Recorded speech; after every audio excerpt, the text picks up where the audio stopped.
Drivers, start your engines!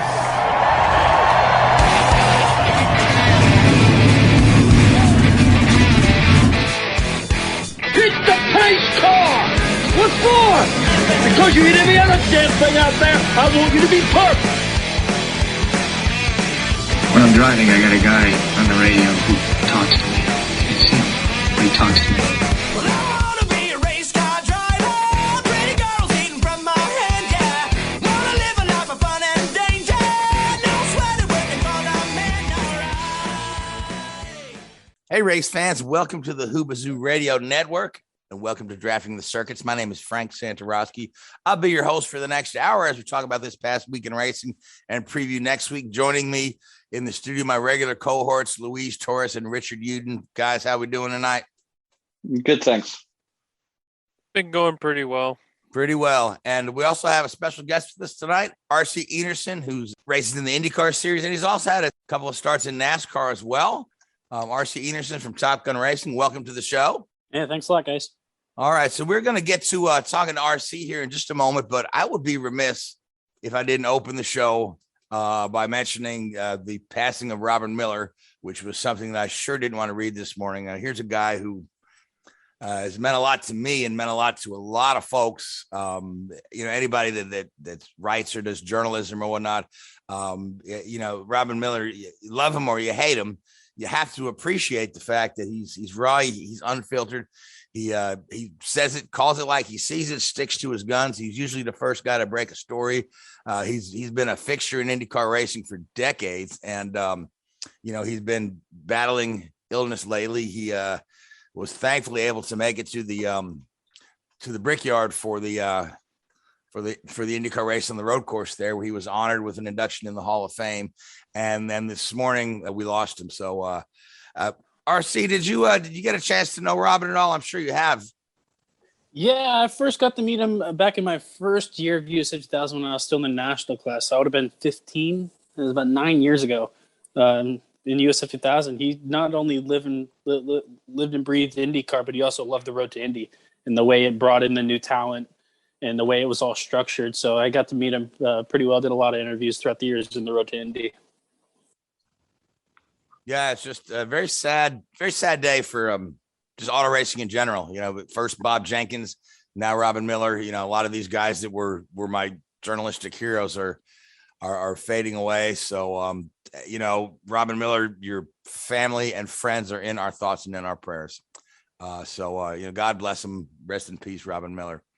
Now, RC Enerson, you have had a busy couple of weeks. You ran the NASCAR Cup race, made your Cup debut at Watkins Glen recently, and then followed up the following weekend running the Big Machine Spike Coolers Grand Prix for the IndyCar series. So before we get into that, for the benefit of our listeners who may not have seen you or heard of you, can you just give us a little bit of your background? I know you're a Florida guy. Just tell us what led you to this moment.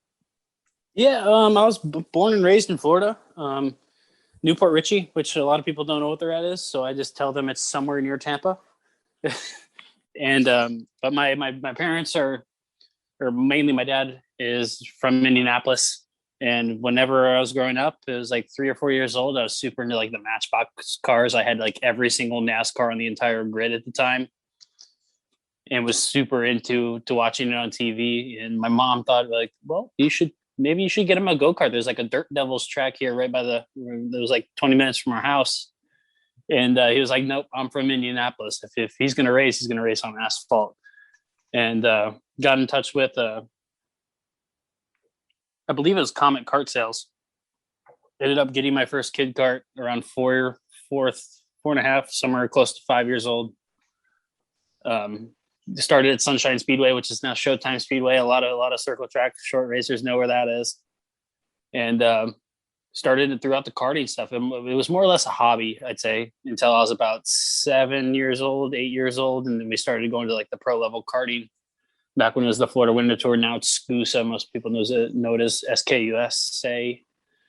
And, but ended up going through the karting deal, got into the Skip Barber Racing School when I was 12, went to cars as soon as possible. I was never really the best karter in the first place. And ended up getting all the way through the schools, doing some regional stuff. Got into the USF 2000 series when I was 15. At the time, that was the age you could get in. Now I believe it's 14. But ended up doing a year in national, and then I did my first year in championship class, which would be the next class up. Ended up finishing, I think, 9th in the championship.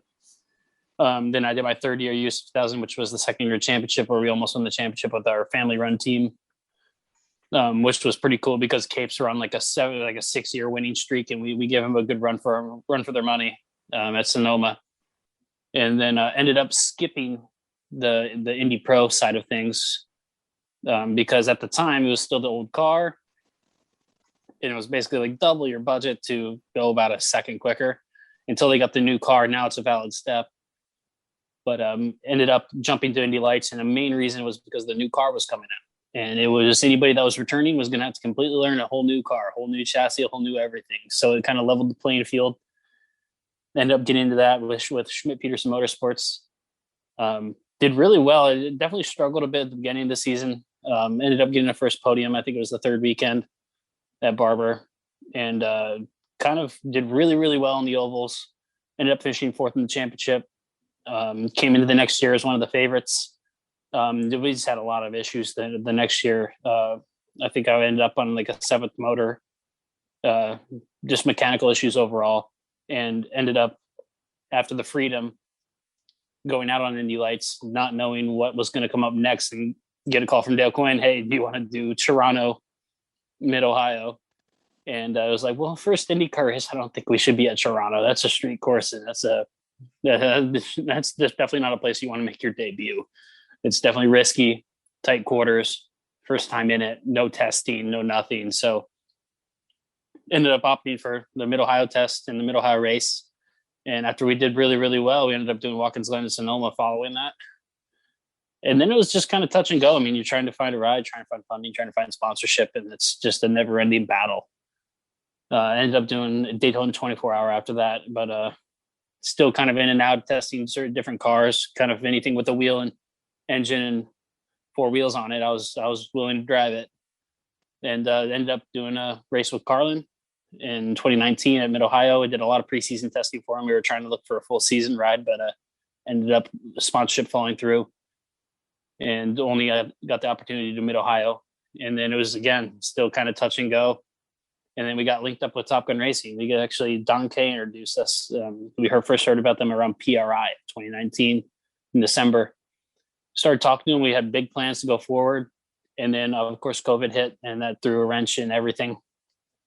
And ended up delaying our plans a year. And now we're to now with Top Gun Racing. Yeah, speaking of Top Gun Racing, now we had Bill and Stephanie on the show, and they had nothing but glowing, wonderful things to say about you. And as far as I'm concerned, Top Gun Racing and what they're doing and what they're trying to do represents like everything that's very good and pure about racing. Here's people that want to go racing because they love racing. They're really not to the point where they're looking at it as a lucrative business at all, which certainly it's not. You know, it costs a lot of money. So how's the relationship between you and the Throckmortons, and do you have some plans to continue, maybe add some more races, to next year? Yeah, of course. Yeah, we definitely want to stay there as long as possible, and as long as I can still be there. And they're great people. The history in that place, especially that shop, is insane. Like if you walk around, you can look at those pictures for hours around the place, the cars, all the memorabilia. It's really cool to go in that place. Every time you go in there, it's kind of mesmerizing to see how far back those pictures really go. And we're trying to look. We're still working on funding and everything along those lines. And I think we're more focused, since it's all going West Coast. I think we're more focused on buying ourselves some runway to focus on the 2022 schedule, and then see what all we can fill through that. Obviously, you don't want to try and go in and just try and go a full season and only end up there for one season. Do the smart races, make sure the publicity is there, and move forward from there. All right. Well, fantastic. Best of luck to Top Gun Racing. Again, I I can't say enough good things about those folks as well. I just love what they're doing. So now you talked about the Road to Indy program, and there's some mixed reviews on that. A lot of folks think that this is the perfect training ground to bring you to an IndyCar, an Indianapolis style car. But lately we've been seeing a little more influx of guys coming over from Europe. When you look at your Alex Palou's and guys like Roman Grosjean and Ericsson coming over here, and it seems to me that there's a gap between that Pro Series and the Indy Lights, where the field gets incredibly small for Indy Lights. And do you think that hurts a lot of guys from moving all the way to the IndyCar Series? Yeah, I do. And in fact, is because when all the new cars came out, and you're trying to get more exclusive races, you look at budget numbers and the way they run and the way it's structured, it's definitely tough. It's really, really tough. And I wish there was more publicity on it, because if you look at the European ladder series, there's a lot on it. Like you look at F3, F2, F1, and almost all of them are like televised of some sort. And I know the Road to Indy does television, or some form of television, but it's still, I mean, you wish you could see more of it, and it's hard to do sponsorship for a ladder series. It just makes it really tough in general. And I mean, the new cars kind of came out before, like when I went into Indy Lights, the new car came out and it was still the old Indy car. And when the new car came out, it was completely different. I got to test the old Lights car, and the way the car drove in comparison to the two cars was completely different. It just like different things. And then when I jumped to the Indy car with the old Aero kit, it was back kind of how the old Lights car drove. And then when the new IndyCar Aero kit came out, it drove a lot like the Lights car. So I think that's why you see a lot of the young guns doing really, really well in the new Aero kit, because it's loose as fast in that thing. Where the old one, the downforce and the lower horsepower, I mean, you could barrel the thing in, add elbows a wheel, and kind of weight on the car a little bit. It just drove in a completely different manner. So there's a lot that goes into it, but I think the main thing for the Road to Indy is just on the publicity side, like for sponsorship and anything along those lines. Yeah. Yeah, I agree. Yeah, I mean, sorry, is it interesting, the point you make there, about how the ladder seems to be a lot more well-defined and almost longer in Europe. I mean, I remember, this must be going back 12, 14 years ago now. I was at Silverstone, and you'd have like from 7 a.m. to 6 p.m. It was solid racing, and the British Formula 3 was there. And I remember Daniel Ricciardo just like lapped the field on a 20-lap race. It was phenomenal. And you'd get to see these guys at that level. And not only was it like the equivalent of like $20 to go in and watch all day, but it was also televised, and, they had really, really good publicity around it. And, Red Bull were involved at that level, and some pretty big name organizations and companies were involved in that level of racing, because it was televised and because they had the young driver programs, which sort of attracted attention to it. And, it's a shame in a way that that's not necessarily quite as well publicized here as it is. I mean, obviously in the sort of NASCAR series, you've got the three main series televised every weekend. Then you've got your ARCA and your Whelen series. So you go down, almost like 5 or 6 levels, and it's televised. But single-seater racing in the US does seem to have a problem at the times of getting that airtime and those minutes out there. Yeah. Yeah, and I mean, when you think of American racing, the first thing you think of is NASCAR, right? Yeah. Every time. Or Talladega Nights. Yeah, you think of Talladega Nights, NASCAR, and then the only super spectacle, crazy day of racing is the Indy 500. Yeah. I mean, I remember back in the early 2000s, it was when, Thomas Scheckter, I think so. It was early 2000s. It was actually on the radio in the UK, the Indy 500. The Indy 500 is just massive. Yeah, and then, of course, it waned a little bit. And then when you had guys like Sato and Alonso coming over, and, Rubens was there for a while, and some of these XF1 guys, unfortunately, that's what it takes in Europe to get publicity into IndyCar, which is a real shame, because I think it's a fantastic series by itself. I don't think it needs these people to come in and do that. But in Europe, it's getting more popular. I was at, again, early 2000s when they had I think what they called the London Grand Prix or something at the time. When it was Brands Hatch and was that Bourdais' first race win or something in IndyCar, or whatever it was back then. But it's really popular in Europe because, you know, we sort of, I guess but the Europeans appreciate the racing a little bit more than maybe the spectacle, which is where the divide comes, I think, between the audiences. And I think if you take IndyCar to Europe, it'd be more popular in Europe than it would be here, sort of thing, which is a shame. I think this because it's Formula One so popular. The most popular form of racing in Europe is open wheel. It's Formula One. I mean, over 60% of their schedule is in Europe. Yep. So it's just super popular. They have one race in the U.S. And I mean, IndyCar is pretty much just U.S. and Canada based. One race in Canada. So it's the scale of it is completely different. Yeah. But, you know, I've said this about NASCAR as well. If you take an IndyCar or a NASCAR race to the US, and Brands Hatch is probably a perfect circuit for both series, they'd sell out those venues in days. You know, you'd have massive crowds going to watch those events.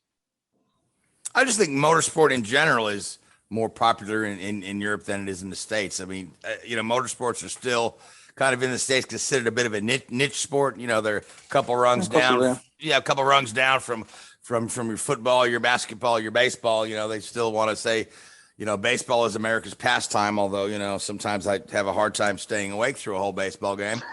But, you know. Maybe that's why it is. Yeah. So now, RC, I wanted to talk to you about crossover because you, like I mentioned earlier, you've raced, you had a cup race this year and you also raced the IndyCar series. Now, years ago, back in the days of guys like Mario and AJ and the Unsers and Johnny Rutherford, it was routine to see a guy like Donnie Allison come run the Indy 500 or AJ Foyt go pick up a NASCAR race date on his off weekend. And that kind of crossover happened quite often. And then there was a time where it just disappeared entirely. Drivers, you were either a stock car guy or an open wheel guy. You know, unless you just switch series entirely, like, you know, like Tony Stewart or Danica Patrick. But now it just seemed like quite recently we've got guys like yourself, Santino Ferrucci, Connor Daly, and Cody Ware dabbling in both disciplines within the same season. Is this? Would you say this is a symptom of economics, looser, you know, contracts? I think it goes strictly to opportunity. If you have the opportunity to do it, I mean, you offer a NASCAR race to pretty much anyone in the IndyCar paddock, they're going to probably say yes, as long as it's not on the same weekend as an IndyCar race. And kind of vice versa, I think. I mean, I think it's a lot tougher. I mean, I don't want to speak out of turn or anything, but I mean, when I went to the stock car, you got to really reel the reins back. I mean, the brake zones are very long. You want to roll speed into because the way you push the car is just completely different. The driving styles are insanely different. Mm-hmm. I'll tell you one thing though, the stock car is really fun to race because the brake zones are so long. You don't necessarily have to outbrake somebody in a 200-foot span. You have 700 feet to soften pressure and get yourself there. So it's definitely it's completely different styles of racing. I definitely like driving the IndyCar a bit more as far as a car to drive for actual lap time, as far as your practice and your qualifying.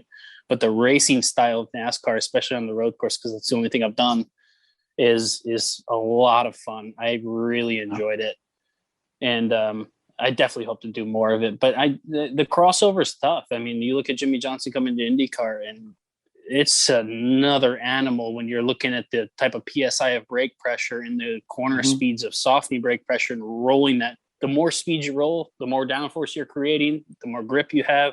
So it rewards pushing very, very much. Where the stock car, I mean, you got to focus on exits. You try to roll more speed, you're just going to go off. So it's just completely different styles of driving. That's tough to wrap your head around. And obviously with the IndyCar, you're producing so much downforce with such a light car. It's tough to get close. So the racing tends to look more spread out on TV. As opposed to the NASCAR, you look at the racing and everybody's bumper to bumper constantly. So it's just a wildly different form of racing. And I think most race car drivers enjoy that. Like you go over to something you're not used to and it's just a completely different style. It's new to you. You got to learn on the fly. It's just different.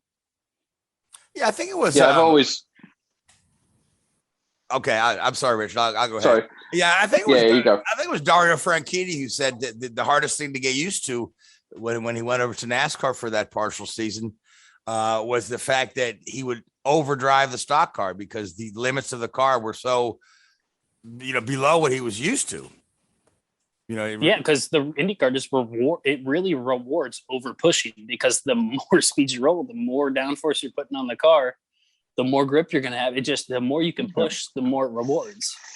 Obviously, you've got to get your brake temps up as well and everything, haven't you? If you cut cold brakes, you're nowhere. And, it's interesting. Different tire models too. Yeah. So it's like the IndyCar tire fall off is like, it's like lap 1 or nothing or lap 1, 2, or 3 for qualifying, where the NASCAR, it's like a half a lap or nothing because the tires burn off so fast, and then they kind of flatline forever, where it's just completely different tire styles on how they fall off. It's just, there's a lot to it.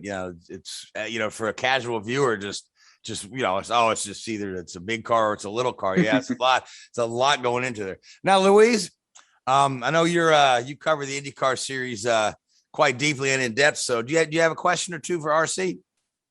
Yeah, it kind of goes back to going from open wheels to trying stock cars for the first time. I know you mentioned as a kid you had a couple of those Matchbox and NASCAR cars back in the day.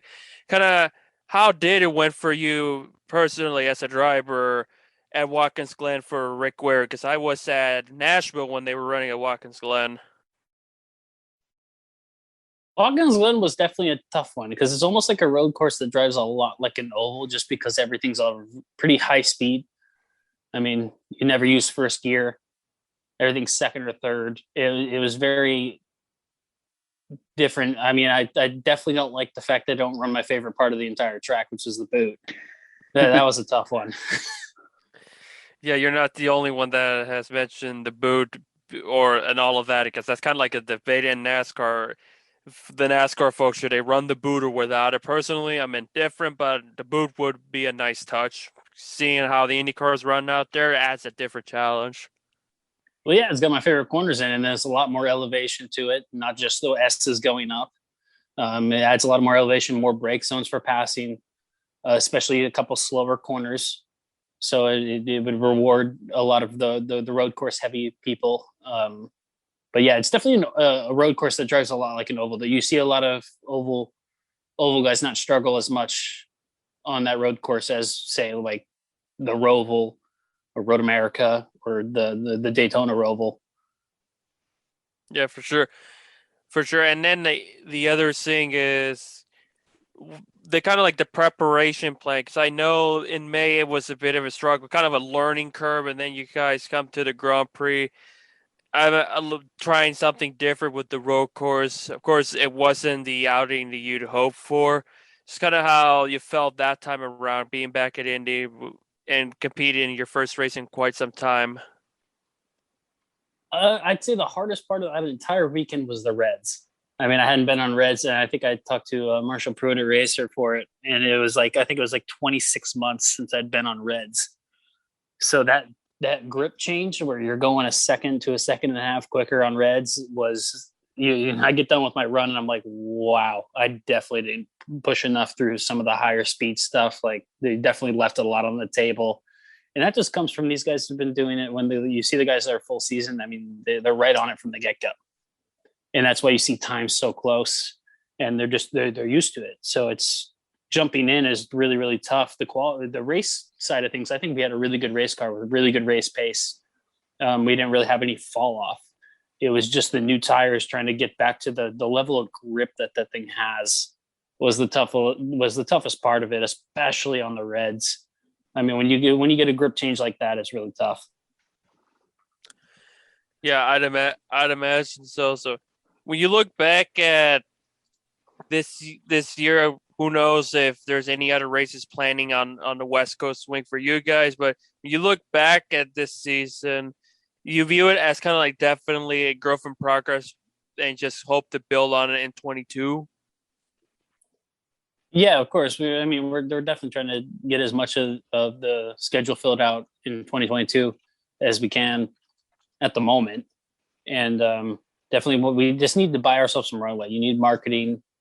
You need a lot of those things, no matter how much people say, oh, let's just racing. I mean, it's 90% marketing, just trying to get there. Yeah, you've got to get your name out there. Now, I wanted to talk a little bit about what you do in your off time.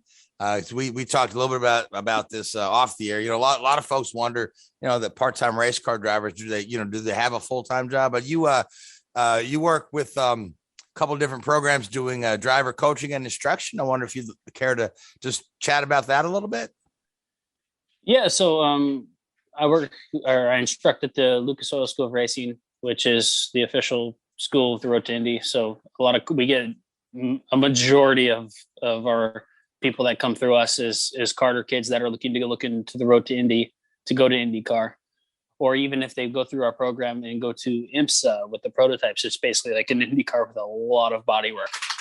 But yeah, no, we get a lot of different people in the school, and it's better than a regular job because I get to talk about the thing I know the most about, which is racing. And but no, we've been up and running for about 5 years. My dad, Neil Enerson, he owns it. We kind of got into the idea of it after Skip Barber had its issues, because you look at, I think it was like last year, I think it was 60 in the high 60% of the IndyCar grid at the Indy 500 had gone through Skip Barber at some point, coming up through the ladder system. So it was definitely super valuable. And when they kind of went away for a little bit, it was kind of the void that we filled.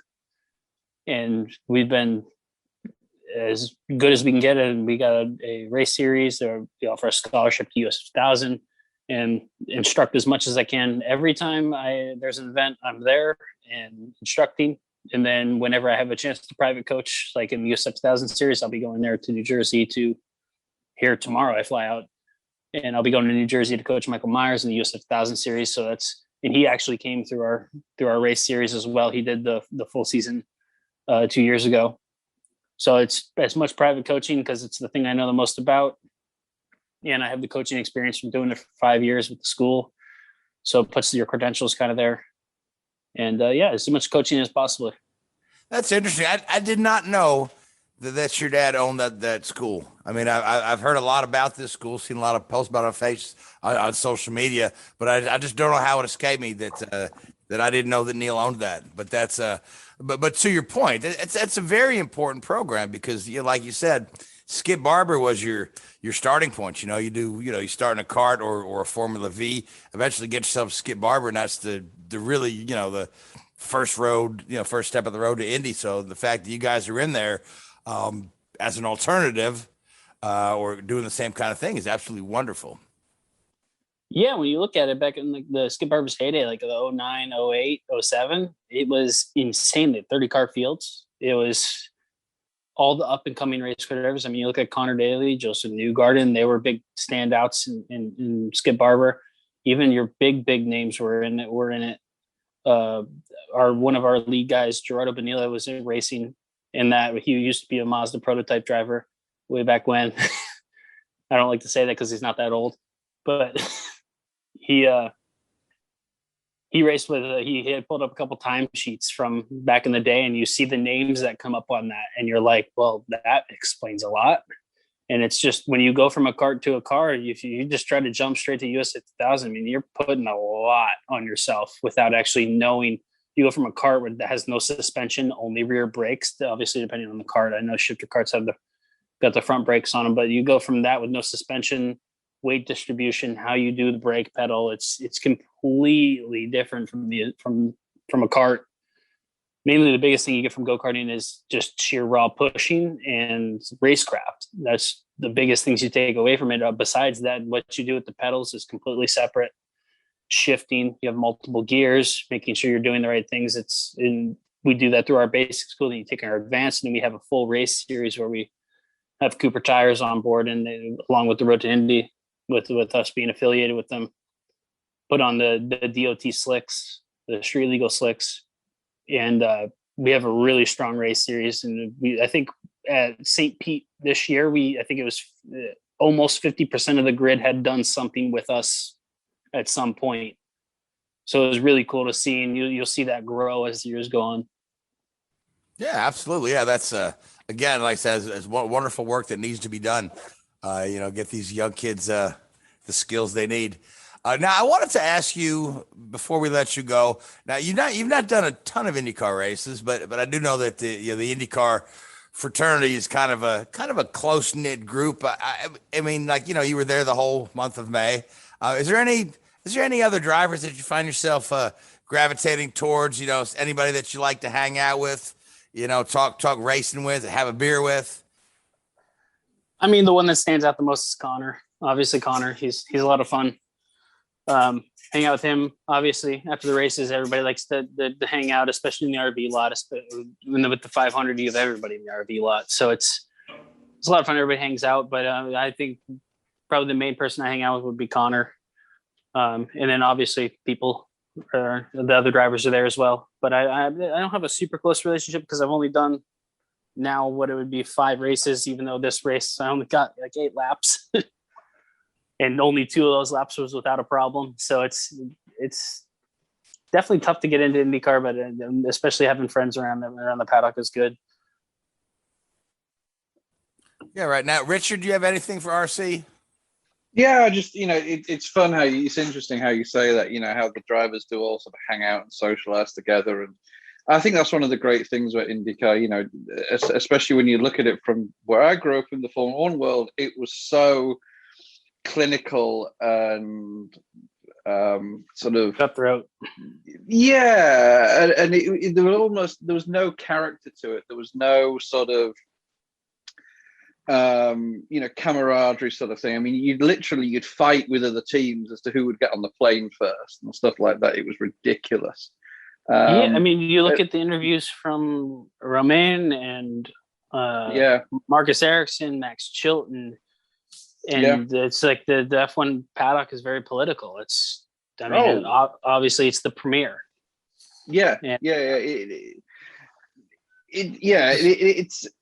It's a weird world, but because that's more about the TV audiences than anything, because obviously they're so global, they've got to appeal to everybody. But what you guys are doing is more about the fans at the track, and I think it's fantastic. And you see why, guys like Roman and Max Chilton and Ericsson and these, even to help Rubens and Takuma and guys like this, even Max Pappas when they love the IndyCar paddock just because it's a lot more friendly, it's a lot more accessible, a little bit more laid back. When I was first started in Formula One, one of the teams I worked for, we needed a connector, one of these common connectors, and we didn't have one. And the head of the test team says, "Oh yeah, just walk around the grid there and go and talk to some of the teams, see if they've got. But don't ask this one particular team because they'll report me and they'll get on the phone to me, and so you just I don't think you'd ever see anything like that. It's a horrible sort of." Very clinical sort of dog eat dog sort of world, and I understand why the drivers like it a lot more. I just wish it had more publicity because it's a fantastic race series with fantastic racing, and it's almost a shame, but it's certainly picking up. I think some of the audience figures from the last 18 months, 2 years or so, have been really encouraging, and I really hope it grows. Well, a huge thing to IndyCar too is, the cars are spec. The only thing that's open is dampers. Yeah. And so how many different winners and how many different races? It's like only 2 people have 2 wins. You don't see that much ever. But do you think also that's an interesting question? Because I watched this now that you see that, and you'll see the odd race where somebody who's typically running 10th, 8th, middle of the pack suddenly comes along and dominates a race and wins. Is that, and it's great because obviously it creates that who's going to win this week sort of scenario. But then at the end of the season, does it, typically the best driver will win the championship, but does it struggle to sort of differentiate the drivers? Because I'm sure that sudden burst of speed is just purely, getting the tires in the right operating window. And so, I remember, who was it? Was it last year or 2 years ago when Sato won on one of the road courses? I mean, he'd done nothing all year, and then suddenly, Sato dominated. wanted Barber, yeah. Yeah, that was it. And it was out of nowhere pretty much. And I'm sure that's just setup is just sweet spot hit, and he's just got that confidence to really push and get that operating window perfect. And then outside of that, the next race, he was nowhere, sort of thing. And I wonder, I mean, it's obviously great, at that point, but is it good? I don't know if I'm trying to sort of articulate what I'm trying to get across here, but I think it's great to see these shock winners or these unusual winners. But then is it right, I guess? I mean, I think so. It depends on which team hits the setup right. I mean, there's always a sweet spot, and I like the ability with yellows and the way they think fall. The strategy actually matters, because it's just, I've always had a tough time just even watching Formula One, because it's like, well, I know either I can just look it up later. I know a Mercedes or a Red Bull will probably win. Yeah. I mean, it didn't matter which one, but it was like, if you're not in one of four seats, the chances of winning are slim to none. Yeah.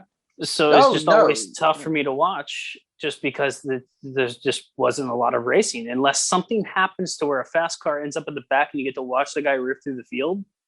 Yeah. Then it's great to watch. Or if you watch a rain race, when grip doesn't, when there's no grip, the racing is really, really good. Yeah. Yeah. So it's no. When you look at IndyCar and everybody's running on the same package, obviously the dampers are open and they mean a lot. I mean, they do mean a lot, but it makes the racing really close. It makes it a kind of an oddball roll of the dice type of thing.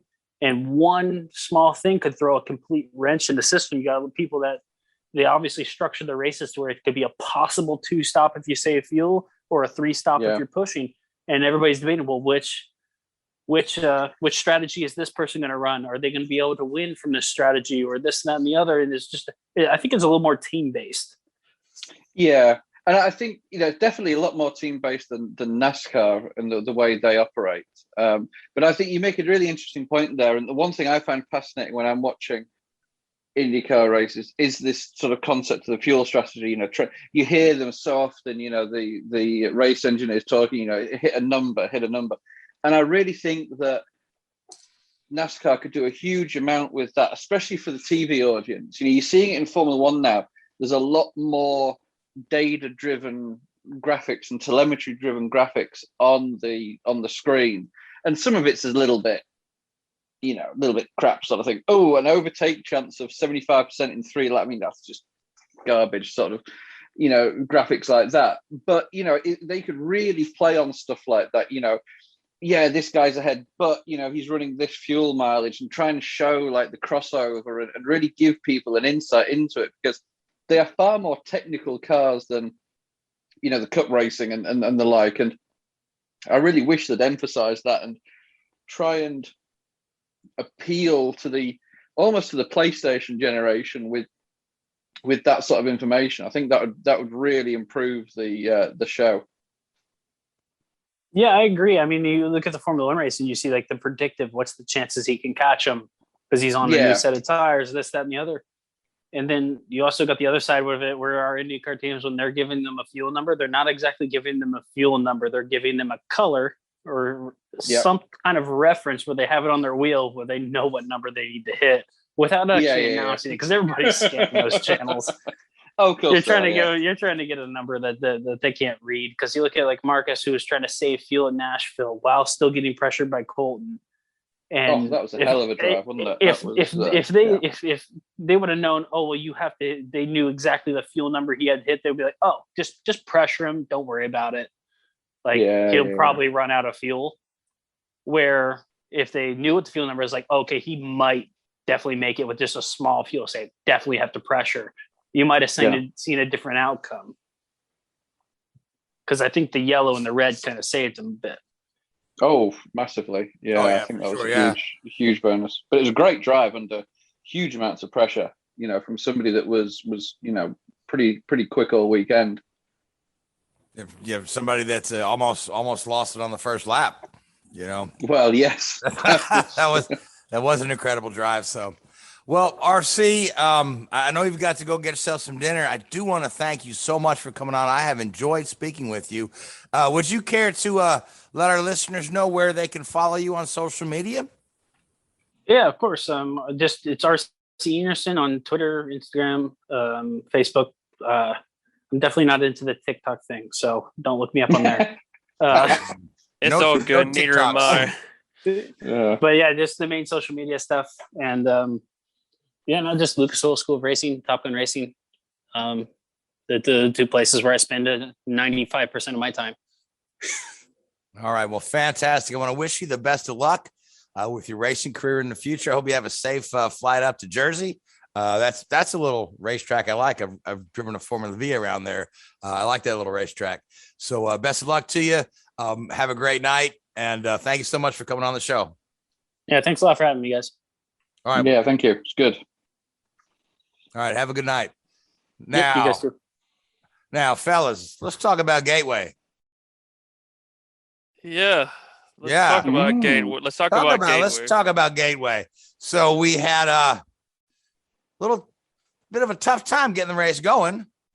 But you know what I mean? Yeah, it took a while. To the point that folks were saying, where are we in Nashville? Or, but and a lot of that was due to these restarts where the leader just going so slow with the restarts that's according up the field. And what was, similar between Nashville and Gateway was Colton Herta out front leading the restarts. So, and it just sloppy to the television viewer. Once the race got going though, it got pretty darn good in the whole middle section of that race there, where we saw the young French guy making his oval debut. Really turned up the wick there, and he looked like an old pro on the oval there. Grosjean did. Yeah, he held his own quite well for an oval race. He was making some moves and progress that a veteran would do, because that was the question: how would he adapt to this kind of racing? It looked like he adapted quite well for the most part. And as far as Colton Herta, it seems it was one of those other races, the many races where he's strong, but something will keep him out of the running. And oddly enough, like Rossi was also doing all right, and he had his own issues. Everybody seemed to have problems, especially the championship contenders of Dixon and Palou, after what happened with, I believe it was Rinus VeeKay in turn one that wiped out both Ganassi guys. And now what looked like a Ganassi runaway is now giving Pato O'Ward a shot at this championship, which Pato is leading the championship at this point. Yeah. Palou lost his entire lead. The poor guy is let go from bad to worse. Grid penalty in Nashville, another grid penalty in Gateway, DNF at Gateway here, getting involved with somebody else's mess, and his pretty impressive points lead is dwindled down to where he's now sits second in the points. Yeah, I was -10. Yeah.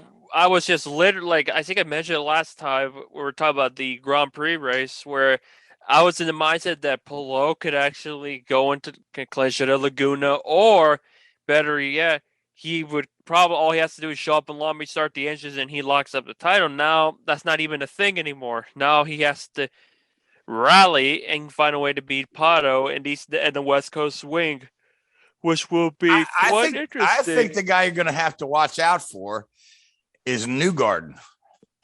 Newgarden is right in the thick of this thing again. Between the points that he gained and Palou lost, Newgarden is right in the thick of this thing. We know the guy knows how to win championships. He's got 2 of them under his belt. We know he does well on the type of courses we have coming up here. So that's the guy you got to watch out for.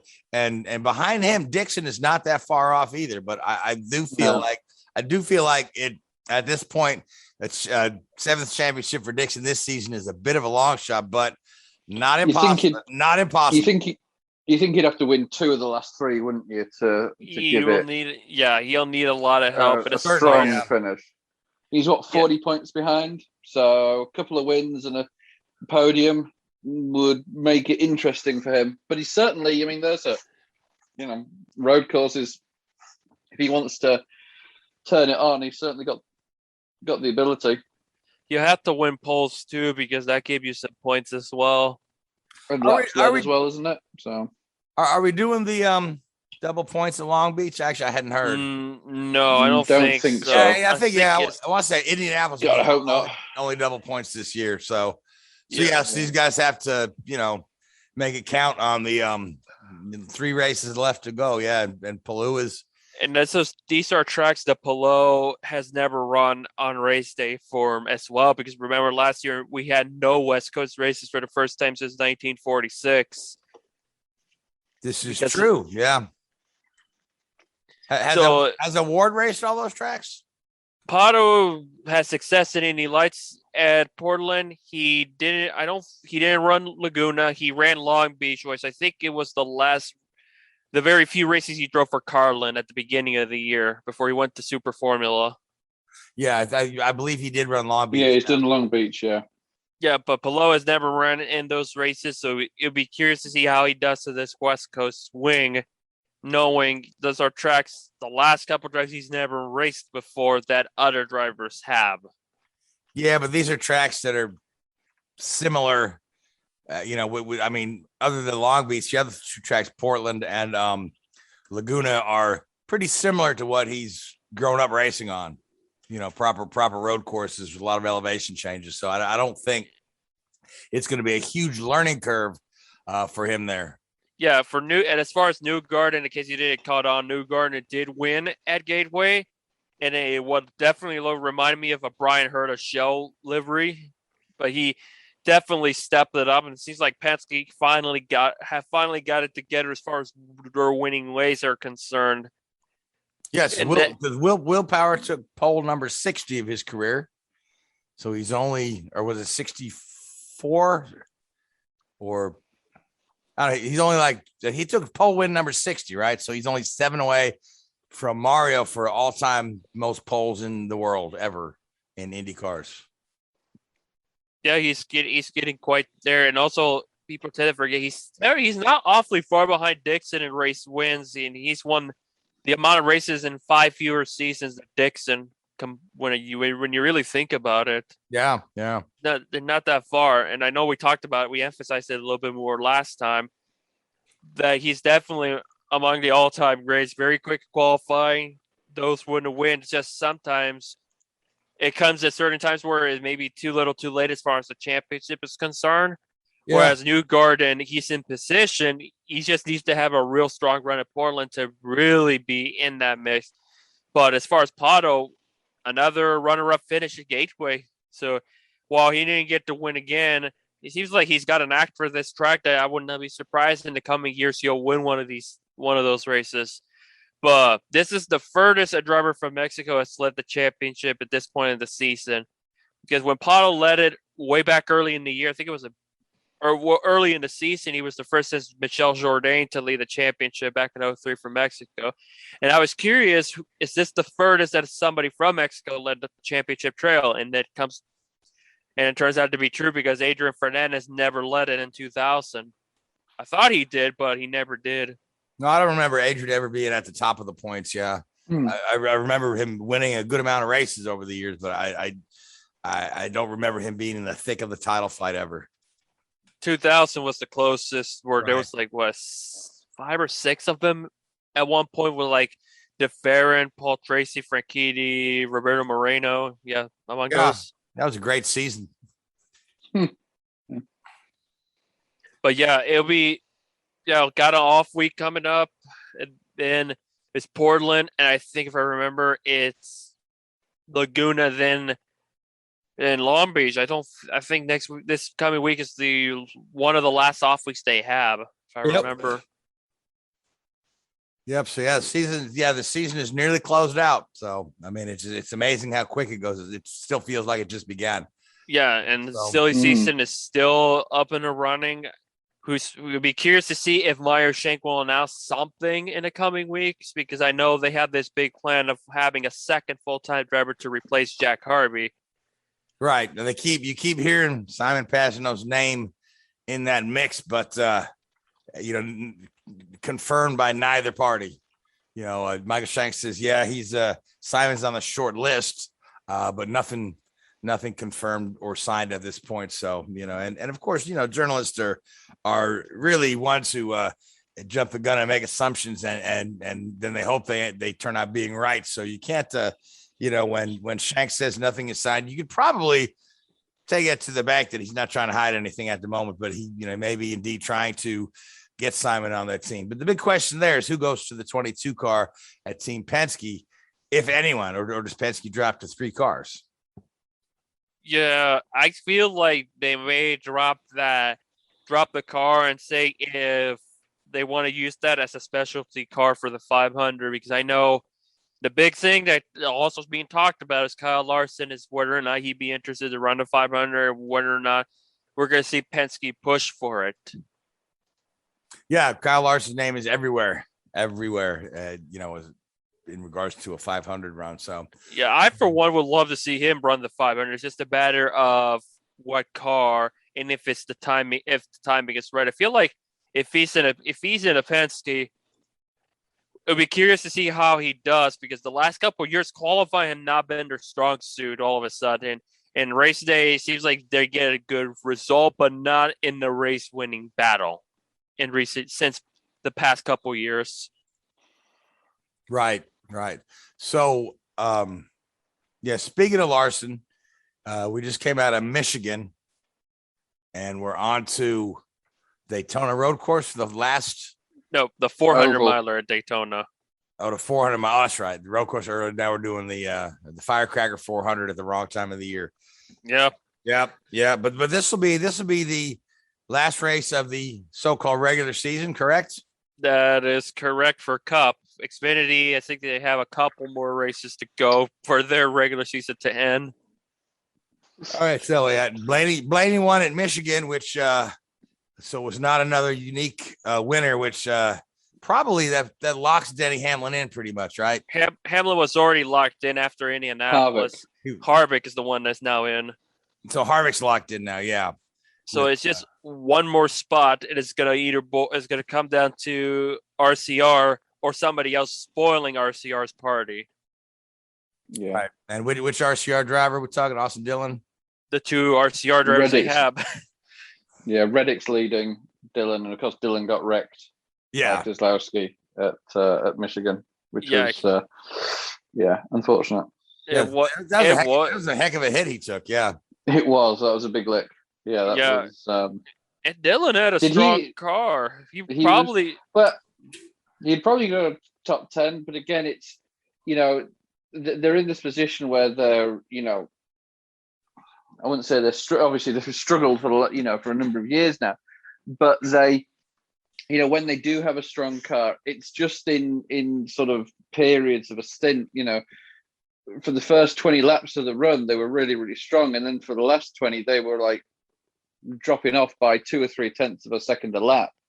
And at one point, he was challenging for the lead of the race, and then by the time it came to the end of the stage, he was 9th or 10th. So it's baby steps to them, obviously, but they need to, they're obviously gambling on a short run car. They're at that stage of desperation, I'd say, and it's a horrible thing to say, but they are. Do they go with the long run car or do they go with the short run car? They just purely went with the short run car, hoping that there was, 20 laps of green flags and then a caution came out, and that would keep him in that zone, if you like, for where the car was quick. But as soon as they started to see any sort of amount of degradation in tire wear, they dropped back pretty quickly, and that put them in the position where he was, racing with Keselowski for that final point. And I don't know if he turned into Keselowski or Keselowski turned down on him, but it was simultaneous. Dillon went down, Keselowski went up. Apparently, Keselowski supposedly was not aware that battle, that the stage was still not over. So it's a kind of a double miscalculation, but Brad felt bad about it, because Dillon looked like, because at one point it looked like it was going to be a very close points battle, but with Dillon out, Reddick was going to probably have a 40-50 point cushion to where Dillon had to literally win, and Reddick, all he has to do is just not get collected. But then at the very end of the race, where he and Suarez got into it, spun very late, and Dylan actually gained very little on Reddick because of those stage points that he got. That really come. Yeah, it's true. Yeah. So instead of 28 or what would have been probably 50, it's 25 going into Daytona. But it's in a way it's sad when you have a team as iconic as that, battling to get 16th without a win, in the season and just scrape into the playoffs. It's a real shame, really. They for a team with that history and that heritage, they should be doing a lot better than that. But and there's zero guarantees they'll either one will make it. Exactly. Yeah, I mean, if you get a freak winner. Yeah, well, considering that we're going to Daytona, which has the history of producing a freak winner here or there, you know what I mean? They got to bank on Casgralla winning for an RCR car to make it in the playoffs. Yeah, but I mean, you've got the possibility that any of these other guys that are kind of in there that haven't won a race could get lucky at Daytona. You could have you could have a Bubba Wallace win that race, who's run pretty well on the larger speedways. Yeah, he had a good running in the 500. You also got to keep in mind the Benedetto, and also I would not rule out Stenhouse. Yeah, Stenhouse or Ross Chastain. Stenhouse, got a couple of restricted play wins. Yeah, or mind you, that was with a special car.